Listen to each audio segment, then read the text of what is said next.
नमस्कार विद्यार्थी मित्रांनो, फंक्शन्स या चॅप्टरमधील एक्सरसाइज 6.1 यातील first question, check the following relations are functions. येथे आपल्याला दोन सेट दिलेले आहेत. तर या दोन सेटमधील रिलेशन फंक्शन रिप्रेझेंट करते का हे आपल्याला चेक करायचं आहे. या दोन सेटमधील रिलेशन फंक्शन रिप्रेझेंट करेल का हे आपल्याला चेक करायचं आहे. पहा, फंक्शन्स म्हणजे काय आपण यापूर्वी पाहिलेलं आहे. आपल्याला फंक्शन्स माहिती आहेत. लॉगचे फंक्शन असते किंवा ट्रिग्नॉमेट्री फंक्शन असते किंवा अल्जेब्रिक फंक्शन असते, हे आपण पाहिलेलं आहे, बरोबर आहे. आता suppose y = f of x. एक्सचं फंक्शन आहे ते आपण वायने इंडिकेट केलेलं आहे. y = f of x. समजा f ऑफ x ची व्हॅल्यू आपण काय घेणार, x + 3 घेऊ. म्हणजे x ची आपण वेगवेगळी व्हॅल्यू घेतली तर y ची आपल्याला वेगवेगळी व्हॅल्यू मिळणार आहे, बरोबर आहे. सपोज एक सेट काढू आपण आणि हा एक सेट x आणि y. जर आपण x ची व्हॅल्यू इथे 1 घेतली तर y ची व्हॅल्यू काय मिळेल आपल्याला, म्हणजे या फंक्शनची व्हॅल्यू काय मिळेल, 1 + 3 4 मिळेल. 2 व्हॅल्यू घेतली आपण, 2 + 3 5 मिळतील. 3 घेतले तर 3 + 3 6. 7 घेतले तर 7 + 3 म्हणजे 10 होईल. म्हणजे 1 ची मॅपिंग 4 बरोबर, 2 ची मॅपिंग 5 बरोबर आहे, 3 ची मॅपिंग 6 बरोबर आणि 7 ला 10 आहेत. म्हणजे प्रत्येक एलिमेंटची व्हॅल्यू येथे आहे, बरोबर आहे. म्हणजे प्रत्येक एका व्हॅल्यूसाठी एक व्हॅल्यू आहे. सपोज असं असेल, x ची व्हॅल्यू 1 घेतली तर आपल्याला y ची व्हॅल्यू 4 मिळत आहे आणि 5 मिळत आहे. असं होईल का, होणार नाही. म्हणजे हे फंक्शन होणार नाही. या सेटमधील प्रत्येक एलिमेंटला एक व्हॅल्यू पाहिजे, म्हणजे प्रत्येकाची मॅपिंग झालेली पाहिजे आणि एका एलिमेंटची एकच व्हॅल्यू असायला पाहिजे, तरच फंक्शन होते. आता येथे पहा, हा एक सेट आहे आणि हा एक सेट आहे. 2 ची मॅपिंग -3 बरोबर आहे, 1 ची मॅपिंग 1 बरोबर, 0 ला 2 आहेत, -1 ला 1 आहेत. पहा, प्रत्येकाची मॅपिंग एक एलिमेंट पाहिजे. 2 साठी 3 आहेत. प्रत्येकाला मॅपिंग आहे का आधी चेक करा. प्रत्येकाला मॅपिंग आहे का, म्हणजे येथे ॲरो आहे, येथे ॲरो आहे, या एलिमेंटला पण ॲरो आहे, या एलिमेंटला पण ॲरो आहे आणि या एलिमेंटला पण ॲरो आहे, बरोबर आहे. प्रत्येकाला मॅपिंग आहे, ही कंडिशन सॅटिस्फाय होत आहे आणि प्रत्येक एलिमेंटसाठी एकच मॅपिंग पाहिजे. म्हणजे 2 बरोबर एकच मॅपिंग आहे, याची एकच व्हॅल्यू आहे, याची एकच आहे, याची एकच आहे, याची एकच आहे, बरोबर आहे. पहा, इकडे मॅपिंग झाली, इकडे एक्स्ट्रा नंबर असतील तरी चालतील आपल्याला, फक्त सर्वांना मॅपिंग पाहिजे. या सेटमधील सर्वांची मॅपिंग होत आहे आणि प्रत्येकाची एकाच व्हॅल्यू बरोबर मॅपिंग आहे, बरोबर आहे. हा 1 बरोबर आहे आणि -1 बरोबर आहे, तसं चालेल. प्रत्येक एलिमेंटसाठी एकच एलिमेंट या साईडला आहे, बरोबर आहे, तरच हे फंक्शन आहे. Check the following relations are functions. हे फंक्शन आहे का, आहे. इथे लिहिणार आपण yes, it is a function, it is a function. हे फंक्शन आहे कारण because every element of set A, every element of set A, every element of set A is related, relation करत आहे, is related to one and only one, to one and only one. One and only one element of set B, It is a function. हे function आहे कारण every element of set A, या set ए मधील प्रत्येक element is related म्हणजे mapping होत आहे प्रत्येक एलिमेंट बरोबर. ओनली वन मॅपिंग, फक्त एकच ॲरो आहे प्रत्येक एलिमेंटला, बरोबर आहे, of the set B. Yes, it is a function. होय, हे फंक्शन आहे कारण every element of set A, या सेटमधील प्रत्येक एलिमेंट इज रिलेटेड, प्रत्येक एलिमेंट रिलेटेड आहे to one and only one, या सेटमधील एका व्हॅल्यूबरोबर रिलेशन करत आहे ऑफ सेट बी. त्यामुळे हे फंक्शन आहे. यातील सेकंड सब क्वेश्चन पाहू आपण. येथे दोन सेट आहेत ए आणि बी, तर हे रिलेशन फंक्शन रिप्रेझेंट करेल का. पी ची मॅपिंग ए बरोबर आहे, क्यू ची सी बरोबर आहे, म्हणजे पीला मॅपिंग आहे, क्यूला आहे, आरला आहे, परंतु 2 मॅपिंग आहेत. आपल्याला या सेटमधील प्रत्येकाची मॅपिंग एकच पाहिजे, सिंगल पाहिजे, परंतु येथे डबल मॅपिंग आहे. म्हणजे हा आर बी पण इंडिकेट करत आहे आणि डी पण इंडिकेट करत आहे. असं असेल तर फंक्शन होत नाही. एस ची ई बरोबर प्रत्येकाची मॅपिंग आहे, परंतु येथे एकाची मॅपिंग कशी आहे, डबल आहे. आता हे फंक्शन होणार नाही. जर आपण हा ॲरो इरेज केला, प्रत्येकाची सिंगल मॅपिंग असल्यामुळे हे फंक्शन होईल, परंतु येथे डबल मॅपिंग दिलेली आहे. असं असेल तर हे फंक्शन होत नाही.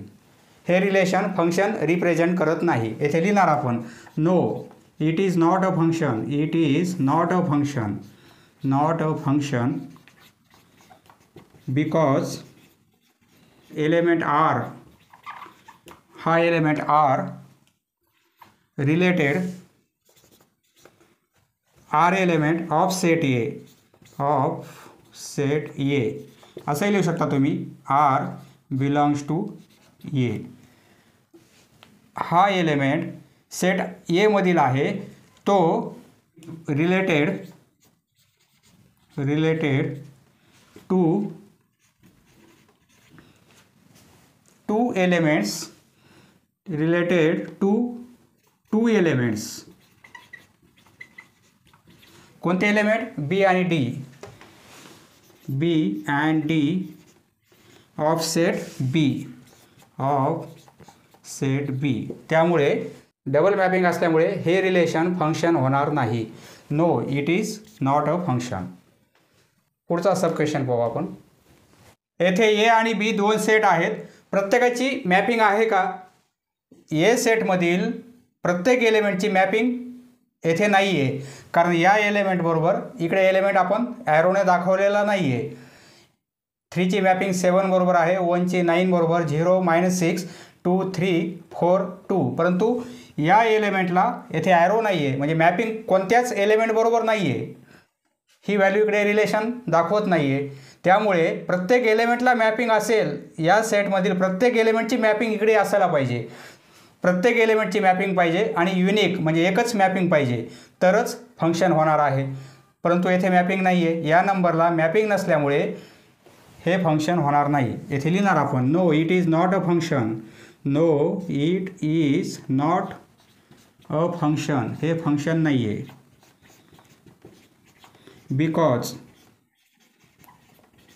बिकॉज एलिमेंट -2, बिकॉज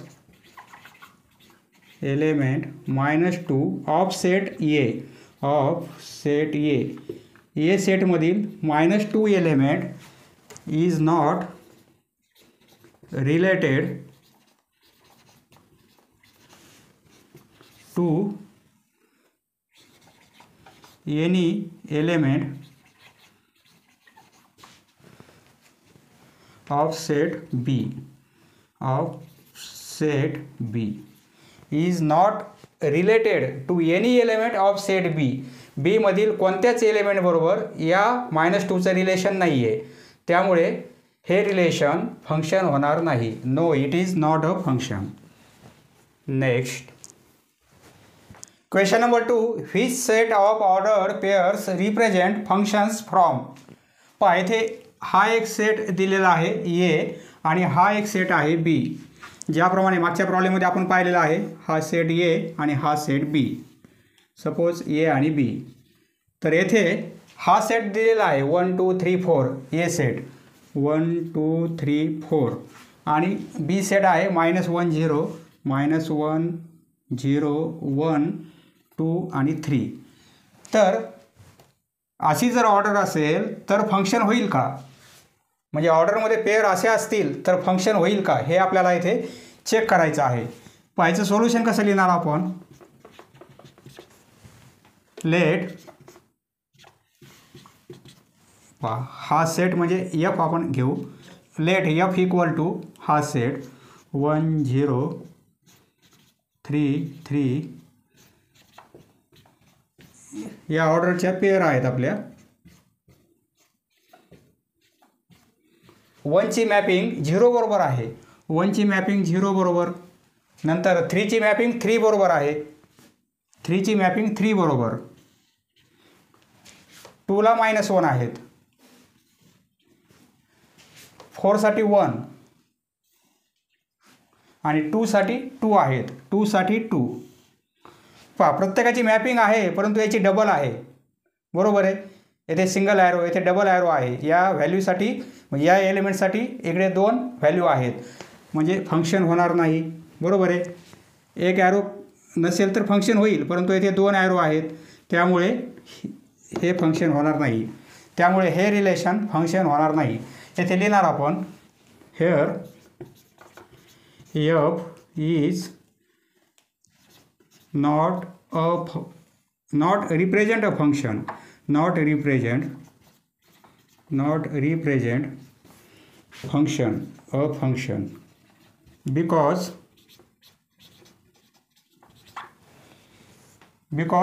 हा 2 येथे आहे आणि येथे पण आहे, जे दोनदा मॅपिंग झालेले आहे.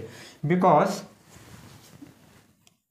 2 element belongs to set A, 2 हा ए सेटमधील एलिमेंट आहे, बरोबर आहे. And it is related to हा 2 वेगळा आहे, हा 2 वेगळा आहे. इट इज रिलेटेड टू 2 वेगवेगळ्या, 2 डिस्टिंक्ट म्हणजे वेगवेगळ्या डिस्टिंक्ट एलिमेंट्स, 2 आणि -1, 2 and -1 of set B, here function म्हणजे हा सेट. Here F is not represent a function because 2 belongs to A and it is related to 2 distinct elements 2 and -1, 2 and -1. A सेटमधील 2 हा element 2 वेगवेगळे 2 आणि -1 एलिमेंट रिप्रेझेंट करत असल्यामुळे नॉट अ फंक्शन. पहा पुढचा सब क्वेश्चन सॉल्व करू. पहा येथे फंक्शन होईल का? 1 2 3 4 या सेटचे एलिमेंट 1 2 3 4 आहेत, म्हणजे प्रत्येक एलिमेंट स्टार्टिंगला आला पाहिजे. 1 आहे, 2 आहे, 3 आहे, 4 आहे, म्हणजे प्रत्येकाची मॅपिंग आहे. 1 बरोबर 2 आहेत. पहा अशी आकृती काढायची गरज नाही आहे, यावरूनच लक्षात यायला पाहिजे आपल्या. जर समजत नसेल तर असंही करू शकता तुम्ही रफमध्ये. सपोज हा सेट ए आहे आणि हा बी आहे. सेट एचे एलिमेंट 1 2 3 4 आहेत, 1 2 3 आणि 4, आणि हे आहेत -1 0 1 2 आणि 3. 1 2 1ची मॅपिंग 2 बरोबर आहे, 2ची मॅपिंग -1 बरोबर आहे. प्रत्येक एलिमेंटची मॅपिंग पाहिजे आणि युनिक मॅपिंग पाहिजे. 3 1 3 बरोबर 1 आहे आणि 4 बरोबर 3 आहेत. पहा प्रत्येकाला मॅपिंग आहे आणि सिंगल मॅपिंग आहे, बरोबर आहे. एकदाच ॲरो आहे म्हणजे फंक्शन होईल हे, बरोबर आहे. पहा ही आकृती काढायची गरज नाही, यावरून लक्षात यायला पाहिजे. लेट एफ इक्वल टू हा सेट घेणार आपण 1 2 2 -1 3 1 आणि 4 3. हेअर फंक्शन एफ हा म्हणजे हा set F is a function. या 2 सेटनुसार अशी जर ऑर्डर घेतली तर ते फंक्शन होईल. Hair F is a function because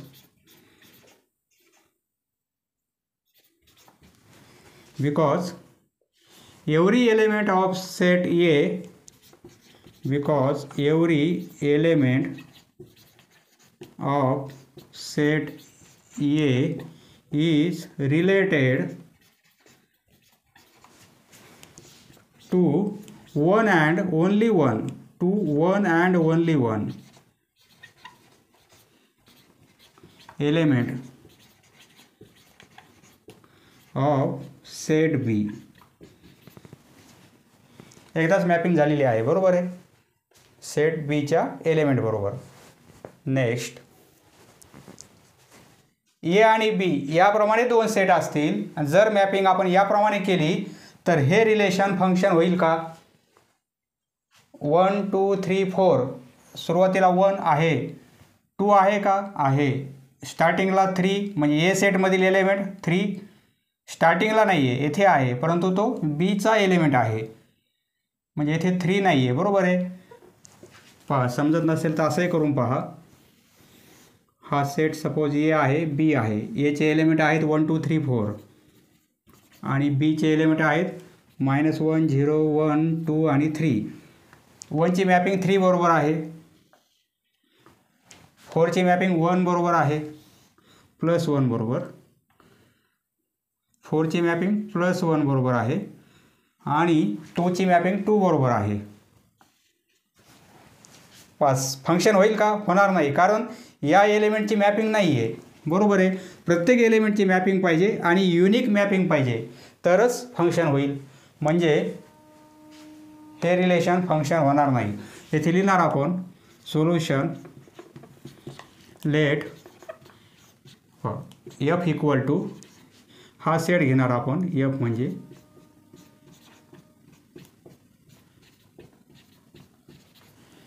here f is not a function, not a function, function नाही आहे. because 3 एलिमेंट सेट एचा आहे, because 3 एलिमेंट सेट एचा आहे, is not related to any element of set B. या 3चं relation बीच्या कोणत्याच element बरोबर नसल्यामुळे हे फंक्शन होणार नाही. नेक्स्ट, ए बी, हा सेट ए आणि हा बी, 1 2 3 4 आणि -1 0 1 2 3. 1ची मॅपिंग 1 बरोबर आहे, 2ची मॅपिंग पण 1 बरोबर आहे, 3ची मॅपिंग पण 1 बरोबर आहे आणि 4ची मॅपिंग पण 1 बरोबर आहे. हे एलिमेंट एम्प्टी आहेत, या एलिमेंटला मॅपिंग झालेली नाही आहे. या सेटमध्ये एलिमेंट मॅपिंग नसेल तरी चालेल आपल्याला, परंतु येथे जर 5 असेल तर हे फंक्शन होणार नाही. परंतु आता फंक्शन होईल. जर येथे 5 असेल आणि मॅपिंग नसेल या एलिमेंट बरोबर, या सेटमधील एलिमेंट बरोबर, तर फंक्शन होत नाही. म्हणजे इकडे एलिमेंट असे असतील, मॅपिंग झालेले नसतील तरी चालेल आपल्याला या सेटमध्ये, परंतु या सेटमध्ये चालणार नाही. पहा, प्रत्येकाची मॅपिंग आहे, बरोबर आहे, परंतु एकाचे एलिमेंट बरोबर आहे तरी चालेल. प्रत्येकाची मॅपिंग पाहिजे, असं नाही पाहिजे. सपोज या 3ची मॅपिंग पुन्हा 2 बरोबर असती तर आता फंक्शन होत नाही, कारण एका एलिमेंटची 2 बरोबर मॅपिंग आहे, असं नाही चालणार.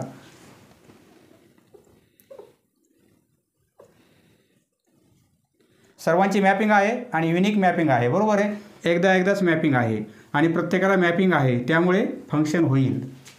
येथे लिहिणार आपण सोल्युशन लेट, हे फंक्शन घेऊ आपण, हा सेट म्हणजे 1 1 2 1.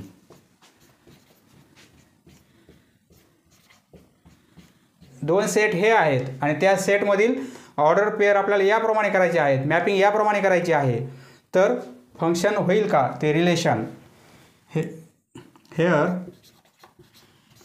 एफ म्हणजे हा set, F is a function. हा सेट परंतु डिपेंड आहे या 2 सेटवर, बरोबर आहे. F is a function, hair F is a function because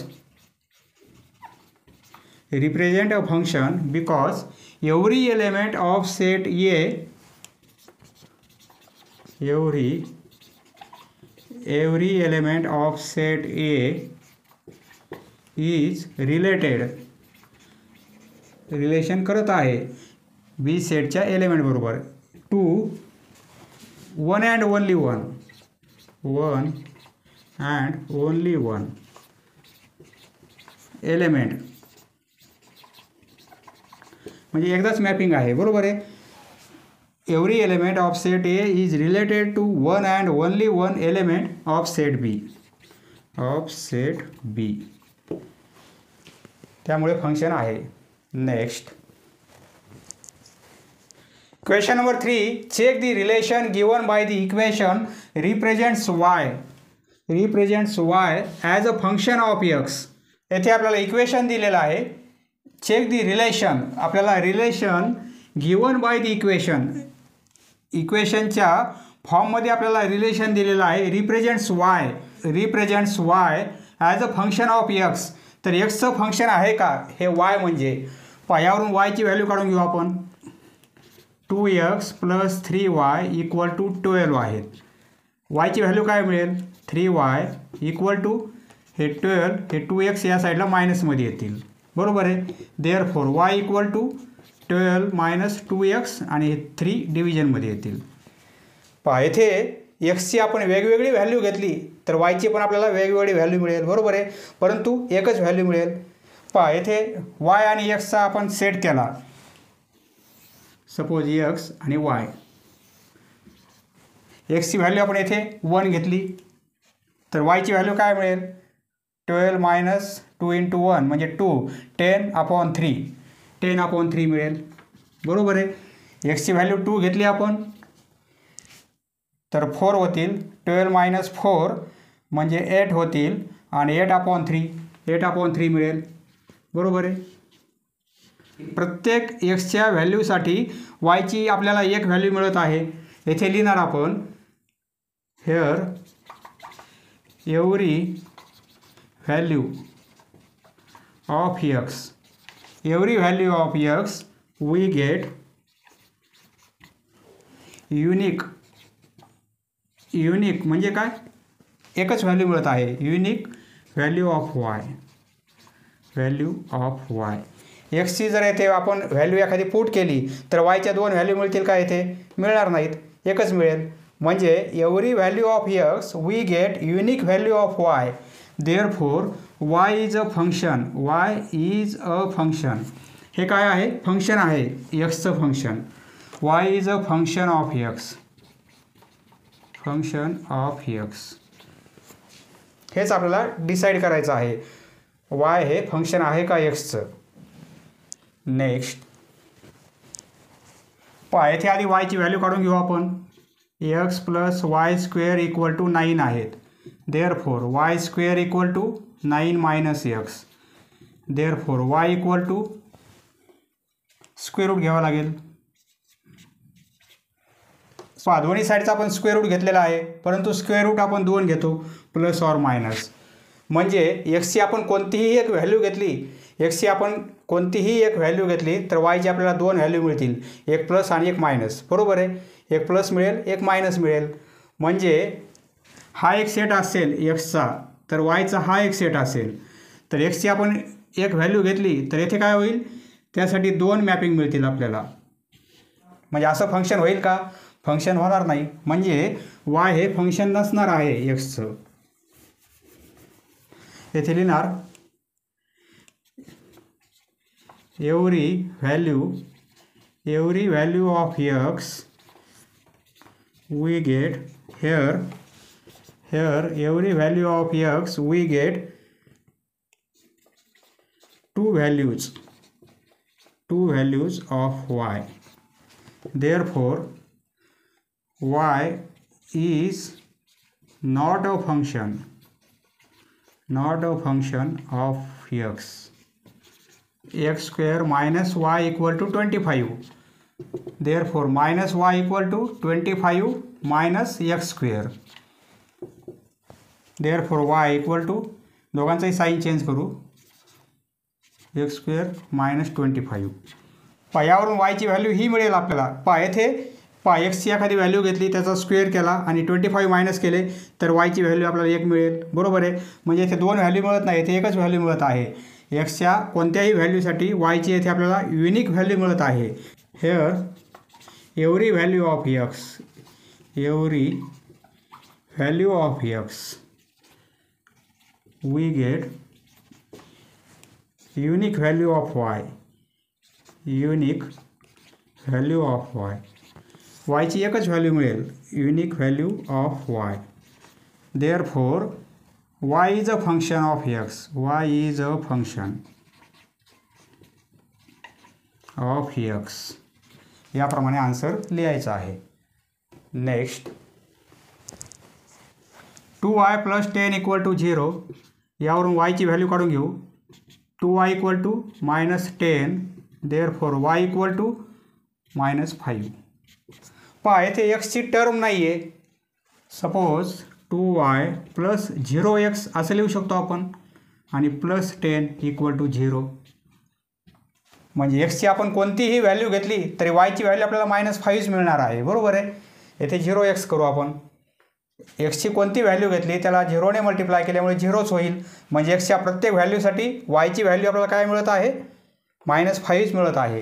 येथे लिहिणार every value of X, every value of X we get unique value of Y. म्हणजे कॉन्स्टंट फंक्शन आहे, unique value of Y. Therefore Y is a function of X, Y is a function of X. येथे एक्सची term नसल्यामुळे आपण 0x घेतलेला आहे. म्हणजे एक्सची आपण येथे कोणतीही व्हॅल्यू घेतली तरी वायची व्हॅल्यू आपल्याला युनिक मिळत आहे आणि कॉन्स्टंट येत आहे. म्हणजे कॉन्स्टंट फंक्शन पण आहे ते. नेक्स्ट, दिलेलं इक्वेशन वाय रिप्रेझेंट करत आहे का एक्सचं फंक्शन ते आपल्याला डिसाईड करायचं आहे. परंतु येथे वाय नाही आहे. वाय फंक्शन आहे का एक्सचं ते आपल्याला ठरवायचं आहे. परंतु येथे वायच नाही आहे. येथे वाय नसल्यामुळे हे फंक्शन होणार नाही. यावरून एक्सची व्हॅल्यू काढून घेऊ आपण. 3x = 21 - 6. बरोबर आहे. 3x = 21 + 6. 3x = 27. Therefore x = 9. x = 9. येथे y आहे का, y नाही आहे. Here equation in the form of x,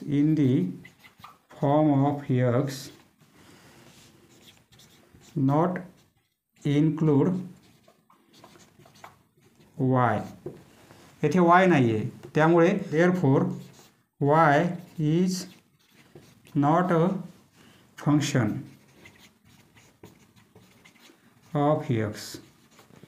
हे फंक्शन होणार नाही कारण इथे yच नाही. yचं फंक्शन कसं होईल ते. therefore it is not a function करा. therefore it is not a function. Question number 4, f of m ची व्हॅल्यू ही आहे तर फाइंड f ऑफ 0 ची व्हॅल्यू काय असेल. म्हणजे m ची व्हॅल्यू 0 असताना या फंक्शनची व्हॅल्यू काय असेल. m ची व्हॅल्यू आपण -3 घेतली तर या फंक्शनची व्हॅल्यू काय असेल. याप्रमाणे आपल्याला व्हॅल्यू फाइंड आउट करायची आहेत. पहा solution. f of m he value आहे. f of m = m² - 3m + 1. आधी ही व्हॅल्यू फाइंड आउट करू आपण, नंतर या व्हॅल्यू फाइंड आउट करू. f ऑफ 0 mच्या ऐवजी आपण 0 पुट करू = जेथे m आहे तेथे आपण 0 पुट करू. 0² - 3 0 आणि +1. 0² 0 -3 × 0 0 +1 = 1. देअरफॉर f ऑफ 0 ची व्हॅल्यू किती मिळेल आपल्याला, 1. नंतर f ऑफ -3 ची व्हॅल्यू काढायची आहे. f ऑफ m ची व्हॅल्यू आपल्याला पहा, हे फर्स्टचा आन्सर आहे, हे सेकंडचा आन्सर. f ऑफ m ची व्हॅल्यू दिलेली आहे m² - 3m आणि +m. आता f ऑफ -3 फाइंड आउट करू. f ऑफ -3 जेथे m आहे तेथे -3 पुट करू. म्हणजे -3चा स्क्वेअर -3 आणि +1 = हे 9 होतील. मायनस प्लस हे 9 होतील आणि +1 = 19. देअरफॉर f ऑफ -3 ची व्हॅल्यू आपल्याला 19 मिळत आहे. नंतर पहा आता याची व्हॅल्यू फाइंड आउट करू. एफ ऑफ एमची व्हॅल्यू दिलेली आहे M square minus 3m plus 1. F of half equal to हाफचा स्क्वेअर होईल -3 हाफ प्लस 1. हे 1/4 होतील -3/2 होतील आणि प्लस 1. आधी या दोघांची सबट्रॅक्शन करू आपण. क्रॉस मल्टिप्लिकेशन 2 - 12 आणि हे 8 होतील आणि हा प्लस 1. हे -10 होतील अपॉन 8 आणि प्लस 1. 2 ने डिवाइड करू म्हणजे -5/4 होतील. दोन्ही नंबरला 2 ने डिवाइड केलं प्लस 1. क्रॉस मल्टिप्लिकेशन येथे काहीच नाही म्हणजे 1 आहे. क्रॉस मल्टिप्लिकेशन -5 प्लस 4 आणि अपॉन 4 हे -1/4 -1/4 ही व्हॅल्यू मिळेल एफ ऑफ हाफ.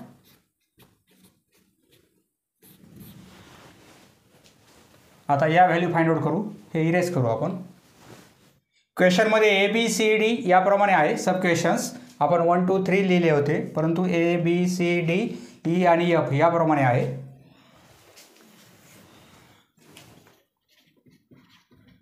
आता याची व्हॅल्यू फाइंड आउट करू आपण.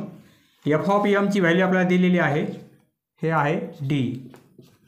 एफ ऑफ एमची व्हॅल्यू आहे M square -3m plus 1. F of X plus 1 एमच्या ऐवजी एक्स प्लस 1 आपल्याला पुट करायचं आहे. एम स्क्वेअर आहे म्हणजे एक्स प्लस 1चा स्क्वेअर -3 येथे एक्स प्लस 1 एम ऐवजी आपण ही टर्म पुट करणार एक्स प्लस 1 आणि प्लस 1. हे सॉल्व करू. एक्सपेन्शन करू. X square plus 2x plus 1 -3 ने मल्टिप्लाय करू -3x होतील आणि -3 होतील plus 1 equal to X square या दोघांची सबट्रॅक्शन होईल -x. हे 2x आणि हे -3x या दोघांची सबट्रॅक्शन होईल +1 + 1 2 होतील आणि 2 - 3 म्हणजे -1. Therefore F of X plus 1ची व्हॅल्यू आपल्याला ही मिळणार आहे. एफ ऑफ -x ईचा आन्सर कसं लिहिणार आपण. एफ ऑफ एमची व्हॅल्यू आपल्याला दिलेली आहे. F of M equal to M square -3m आणि प्लस 1. बरोबर आहे. आपल्याला काय पाहिजे F of -x. F of -x म्हणजे -xचा स्क्वेअर -3 आणि एम ऐवजी आपण पुट करणार -x आणि प्लस 1. मायनसचा स्क्वेअर प्लस होईल म्हणजे एक्स स्क्वेअर. हे मायनस प्लस होतील 3x आणि plus 1. Therefore F of -x. नंतर एफ. हा जो एफ आहे तो फंक्शनचा एफ आहे आणि हा जो एफ आहे क्वेश्चन नंबर आहे. सब क्वेश्चन नंबर एफ आहे. आधी ही व्हॅल्यू फाइंड आउट करू आपण. नंतर ही फाइंड आउट करू. दोघांची सबट्रॅक्शन घेऊ आपण. एफ ऑफ एमची व्हॅल्यू आपल्याला दिलेली आहे ती आहे एम स्क्वेअर -3m आणि प्लस 1. आधी ही व्हॅल्यू फाइंड आउट करू आपण. एफ ऑफ 2 + h म्हणजे काय होईल 2 + h याचा स्क्वेअर -3. 2 + h पुट करणार आपण एम ऐवजी 2 + h आणि प्लस 1. हे सॉल्व करू. एक्सपेन्शन करायचं a + b hole square 4 + 4h होतील आणि प्लस h स्क्वेअर -6 आणि -3h -3 ने मल्टिप्लाय केला हा ब्रॅकेट आणि प्लस 1 इक्वल टू स्क्वेअरची टर्म आधी लिहू आपण h स्क्वेअर 4h आणि -3h दोघांची सबट्रॅक्शन फक्त h होईल आणि 4 + 1 5 होतील. 5 - 6 म्हणजे -1. या 3 नंबरची ॲडिशन सबट्रॅक्शन केली आपण -1. ही व्हॅल्यू मिळत आहे एफ ऑफ 2 + h. आता ही व्हॅल्यू काढून घेऊ आपण एफ ऑफ 2ची. नंतर आपण सबट्रॅक्शन घेऊ. F of 2 now F of 2 म्हणजे एमच्या ऐवजी 2 पुट करू आपण. 2 स्क्वेअर -3 2 आणि प्लस 1 हे 4 होतील मायनस हे 6 होतील आणि प्लस 1 5 आणि हे -1 बरोबर आहे. हे 5 होतील -6 म्हणजे -1. f(2) व्हॅल्यू आपल्याला ही मिळत आहे. आता आपल्याला एवढी व्हॅल्यू फाइंड आउट करायची आहे. नाऊ f(2) + h आणि मायनस करणार f(2) व्हॅल्यू आणि अपॉन h इक्वल टू ही व्हॅल्यू आहे एवढी h² + h आणि +1 आणि ही व्हॅल्यू आहे -1 अपॉन h. हे कॅन्सल होतील +1 -1. येथे h कॉमन काढू म्हणजे h +1 होईल बरोबर आहे आणि अपॉन h कॅन्सल होईल कारण h ची व्हॅल्यू 0 नाही आहे. h नॉट इक्वल टू 0 म्हणजे काय मिळेल h +1 इक्वल टू h +1. येथे फक्त आपण आधी ही व्हॅल्यू काढून घेतली नंतर ही व्हॅल्यू काढून घेतली दोघांची सबट्रॅक्शन केली आणि h कॉमन काढलेला आहे तो पण कॅन्सल झालेला आहे. Next question number 5 find x. आपल्याला x ची व्हॅल्यू फाइंड आउट करायची आहे. येथे जो x आहे त्याची व्हॅल्यू काय असेल ती आपल्याला फाइंड आउट करायची आहे आणि g ऑफ x ची व्हॅल्यू आपल्याला 0 दिलेली आहे. सोल्युशन g ऑफ x ही व्हॅल्यू किती आहे 0 आहे. g ऑफ x म्हणजे ही व्हॅल्यू आहे. g ऑफ x म्हणजे ही value 5x - 6/7 equal to 0.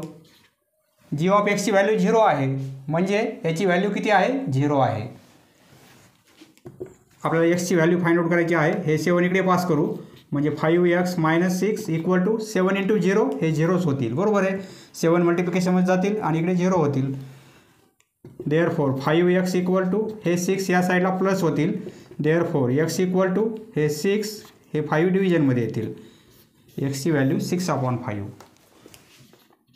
Solution g of x ची व्हॅल्यू आपल्याला 0 दिलेली आहे. g ऑफ x ची व्हॅल्यू म्हणजे याची व्हॅल्यू 0 आहे. Therefore 18 - 2x² upon 7 equal to 0. आपल्याला x ची व्हॅल्यू फाइंड आउट करायची आहे. देअरफॉर हे 7 इकडे पास करू मल्टिप्लिकेशनमध्ये जातील आणि 0 होतील म्हणजे 18 - 2x² इक्वल टू 0 बरोबर आहे. 7 × 0 0 होतील.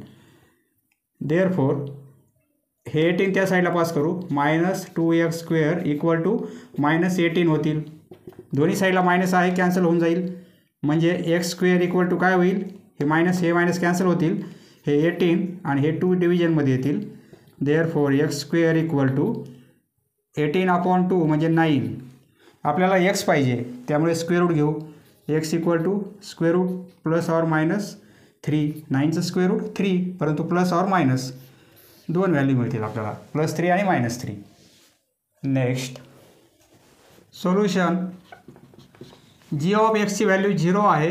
g of x equal to 0. g of x म्हणजे ही व्हॅल्यू म्हणजे g ऑफ x ची व्हॅल्यू 0 आहे परंतु g ऑफ x ची व्हॅल्यू ही आहे म्हणजे याची व्हॅल्यू 0 आहे बरोबर आहे.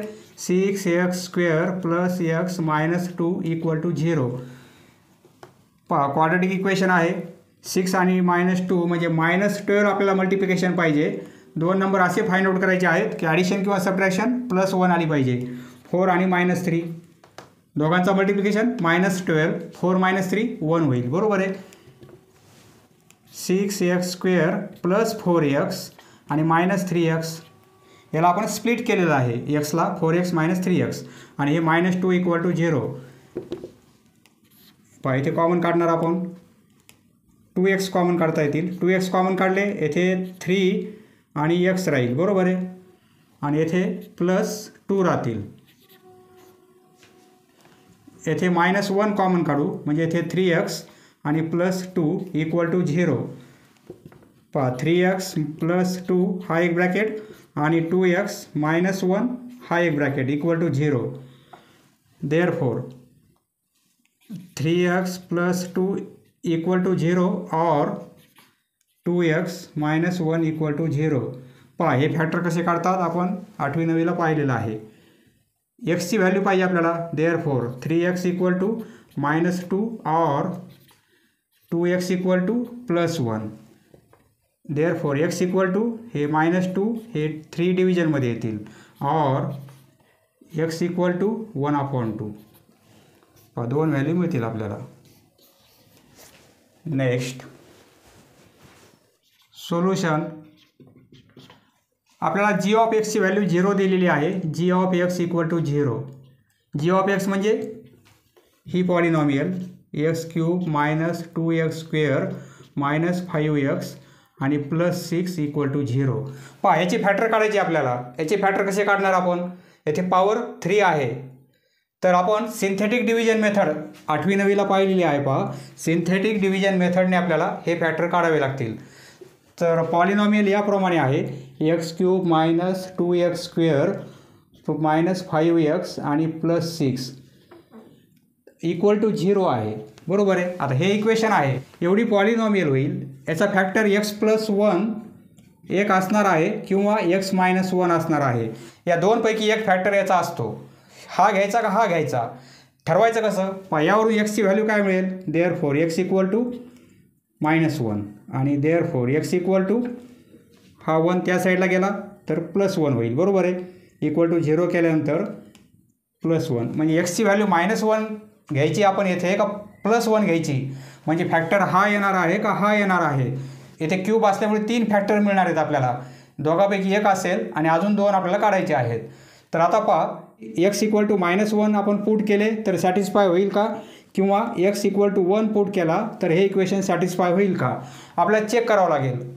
पहा एक्सची व्हॅल्यू 1 पुट करून पाहू. म्हणजे 1³ मायनस 2 1² म्हणजे 1 होईल, -5 होतील आणि हे +6 इक्वल टू 0. 1³ 1च होईल. हे काय होतील 1, हे -7 होतील, +6 इक्वल टू 0. हे 7 - 7 म्हणजे 7 - 7 इक्वल टू 0. 0 इक्वल टू 0 म्हणजे एक्सची व्हॅल्यू जर 1 घेतली आपण तर हे इक्वेशन सॅटिस्फाय होत आहे. म्हणजे x-1 एवढ्या पॉलिनॉमियलचा x-1 हा एक फॅक्टर आहे. म्हणजे इक्वल टू 0 दाखवल्यानंतर एक्सची व्हॅल्यू आपल्याला किती मिळेल? 1 मिळेल. बरोबर आहे. पहा ही तर एक व्हॅल्यू मिळाली आपल्याला. अजून आपल्याला 2 व्हॅल्यू काढायच्या आहेत बाय सिंथेटिक डिव्हिजन. याचे फॅक्टर कसे काढणार आपण? याप्रमाणे फॅक्टर काढतो. पहा एक्सची व्हॅल्यू किती घेणार आपण? 1, कारण 1ने सॅटिस्फाय होत आहे. एक्सची व्हॅल्यू 1 घेणार आपण. तर याचे कोइफिशियंट घेणार आपण. येथे कोइफिशियंट काहीच नाही म्हणजे 1 आहे. येथे -2 आहे. येथे कोइफिशियंट 1 आहे. येथे -2 आहे. येथे कोइफिशियंट -5 आहे आणि हे ते कॉन्स्टंट 6 आहे. आता हा 1 ॲज इट इज या दोघांचा मल्टिप्लिकेशन करणार, येथे लिहिणार 1. आता या दोघांची ॲडिशन सबट्रॅक्शन -1 होईल. आता पुन्हा हा मल्टिप्लिकेशन करणार आणि येथे लिहिणार आपण म्हणजे -1. आता ही ॲडिशन सबट्रॅक्शन -6 होईल. पुन्हा हा मल्टिप्लिकेशन करणार आपण, येथे लिहिणार म्हणजे हे -6 होतील. ही ॲडिशन सबट्रॅक्शन 6 - 6 0. ही काय असते? आपली रिमाइंडर असते. बरोबर आहे. आता 3 टर्म आहेत. शेवटचा कॉन्स्टंट असणार आहे आपला, त्यापूर्वीचा x आणि त्यापूर्वीचा x² आणि हा कॉन्स्टंट. म्हणजे आपण ही एवढी जी पॉलिनॉमियल आहे हिचे फॅक्टर कसे येतील? देअरफॉर इक्वल टू 0 आहे. हा तर एक फॅक्टर आहेच x-1. बरोबर आहे. नंतर हे फॅक्टर मिळतील आपल्याला x² -x आणि -6. हा x² होईल, हा -x आणि -6 म्हणजे x² -x आणि -6 इक्वल टू 0. पहा याचे फॅक्टर याप्रमाणे आलेले आहेत किंवा इथे लिहून घेऊ आपण आधी. Therefore x³ -2x² -5x plus 6 equal to 0. हे ॲज इट इज आपण लिहून घेतलेलं आहे. याचे फॅक्टर याप्रमाणे येत आहेत. परंतु याचे पण फॅक्टर काढावे लागतील, कारण क्यूब असल्यामुळे 3 आपल्याला व्हॅल्यू मिळणार आहेत. x-1 हा एक फॅक्टर. क्वाड्रॅटिक इक्वेशन आहे. -6 मल्टिप्लिकेशन पाहिजे आपल्याला म्हणजे 3 आणि 2. बरोबर आहे. -3 घेऊ आणि -3 आणि +2 दोघांचा मल्टिप्लिकेशन -6 होईल आणि -3मधून 2 गेले तर -x. म्हणजे फॅक्टर कसे लिहिणार आपण? x-3 आणि x+2. कारण कोइफिशियंट येथे 1 आहे, आपण डायरेक्ट लिहू शकतो x-3 x+2 equal to 0. 3 ब्रॅकेटचा multiplication 0 आहे म्हणजे x-1ची व्हॅल्यू 0 असेल, या ब्रॅकेटची व्हॅल्यू 0 किंवा या ब्रॅकेटची व्हॅल्यू 0, x-3 इक्वल टू 0 और x+2 equal to 0. Therefore x equal to 1 और येथे x इक्वल टू हे -3 या साईडला +3 होतील और हे 2 या साईडला -2 होतील. x equal to -2. पहा या 3 व्हॅल्यू मिळतील आपल्याला 1, 3 आणि -2. Next question number 6 find x. आपल्याला x ची व्हॅल्यू फाइंड आउट करायची आहे. x ची व्हॅल्यू काय असेल, f ऑफ x आणि g ऑफ x इक्वल आहेत. हे दोन फंक्शन इक्वल आहेत. पहा f ऑफ x ची व्हॅल्यू ही आहे आणि g ऑफ x ची व्हॅल्यू ही आहे, परंतु ते दोन इक्वल आहेत म्हणजे लेफ्ट साईड इक्वल आहेत म्हणजे काय राईट साईड इक्वल आहेत. Solution f of x equal आहे g ऑफ x हे आपल्याला दिलेलं आहे. बरोबर आहे. f ऑफ x ची व्हॅल्यू एवढी आहे, पुट करू आपण x चा 4th पॉवर आणि प्लस 2x स्क्वेअर आणि g ऑफ x ची व्हॅल्यू ही आहे 11x स्क्वेअर. हे दोन इक्वल आहेत कारण हे दिलेलं आहे आपल्याला f of x equal to g of x. Therefore x चा 4th power plus 2x square हे 11x स्क्वेअर या साईडला आणू आपण म्हणजे -11x स्क्वेअर होतील आणि इक्वल टू 0. पहा दोघांची सबट्रॅक्शन करता येईल आपल्याला. देअरफॉर x चा 4th पॉवर हे -9x स्क्वेअर होतील इक्वल टू 0. दोघांची सबट्रॅक्शन -9x स्क्वेअर. येथे x स्क्वेअर कॉमन काढता येईल. x स्क्वेअर कॉमन काढला तर येथे x स्क्वेअर राहील आणि येथे -9 राहतील equal to 0. Therefore x square suppose दोन ब्रॅकेट आहे त्यांचा मल्टिप्लिकेशन 0 आहे म्हणजे x स्क्वेअरची व्हॅल्यू 0 असेल और x square -9 equal to 0. Therefore square root घेतला आपण तर x ची व्हॅल्यू 0 मिळेल और हे x स्क्वेअर इक्वल टू हे 9 या साईडला प्लस होतील. याचं स्क्वेअर रूट घेऊ आपण म्हणजे x इक्वल टू +3 आणि -3. बरोबर आहे.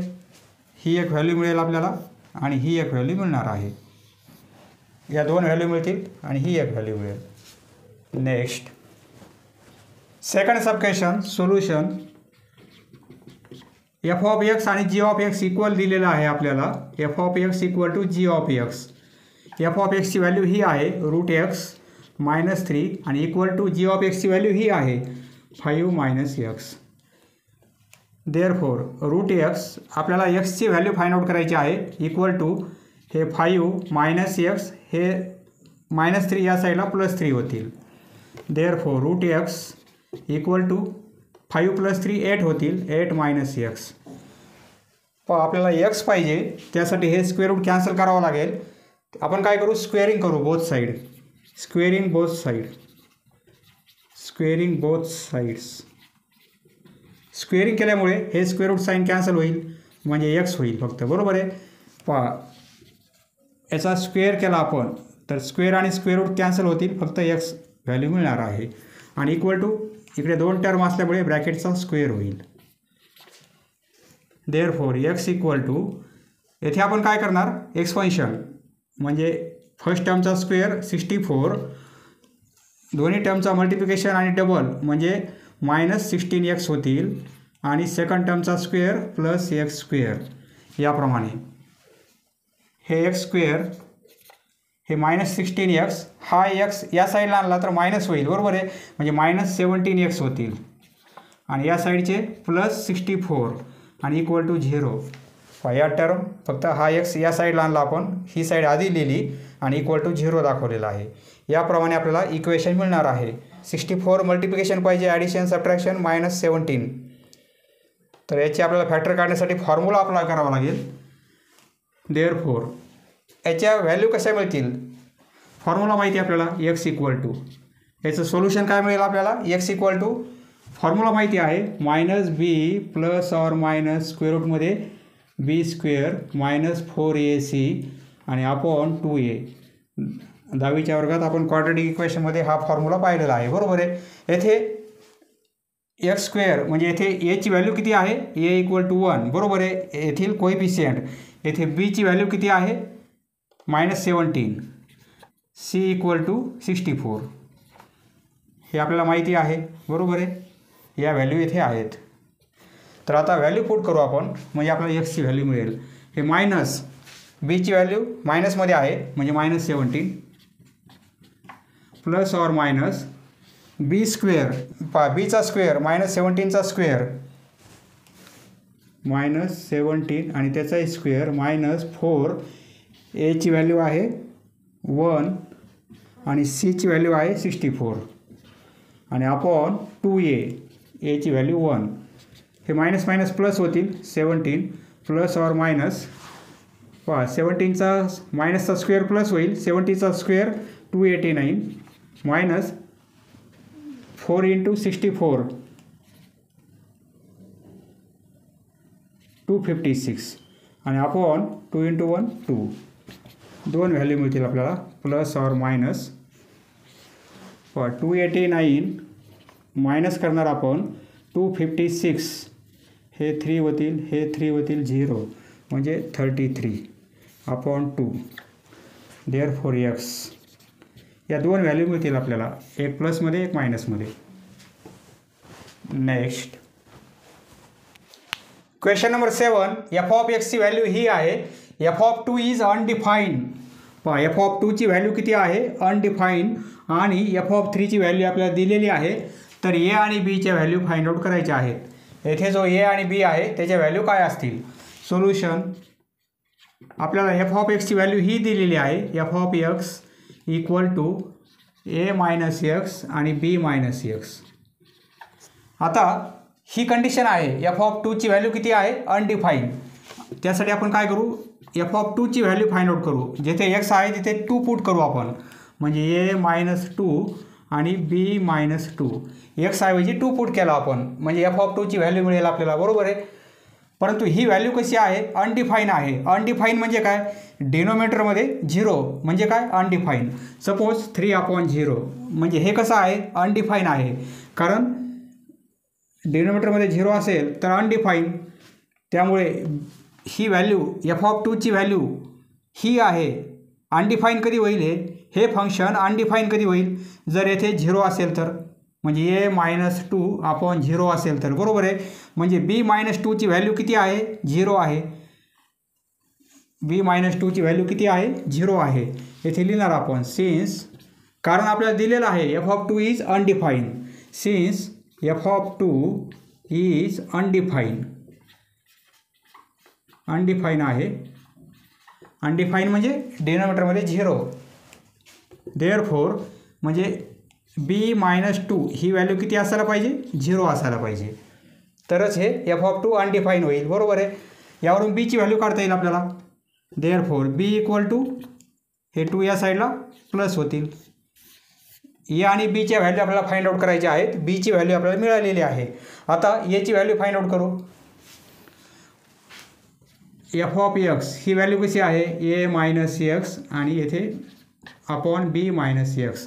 f(3) ची व्हॅल्यू काढू आपण. देअरफॉर f(3) x ऐवजी 3 पुट करू म्हणजे a मायनस 3 आणि b मायनस 3. आता f(3) ची व्हॅल्यू 5 दिलेली आहे म्हणजे इथे आपण 5 पुट करू शकतो. f(3) म्हणजे 5 इक्वल टू a मायनस 3 आणि b ची व्हॅल्यू आपण काढलेली आहे ती येथे पुट करू. b ची व्हॅल्यू 2 आहे मायनस 3. 5 a मायनस 3 हे किती होतील?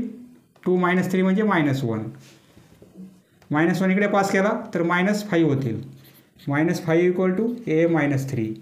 देअरफॉर a इक्वल टू या साईडचे मायनस आणि हे -3 या साईडला जातील म्हणजे +3 होतील. हे -3 या साईडला गेले तर +3 होतील. Therefore a equal to -2. a ची व्हॅल्यू -2 आणि b ची व्हॅल्यू +2. समजलं मित्रांनो? धन्यवाद. पुढील व्हिडिओ पाहण्यासाठी चॅनल सबस्क्राईब करा. धन्यवाद.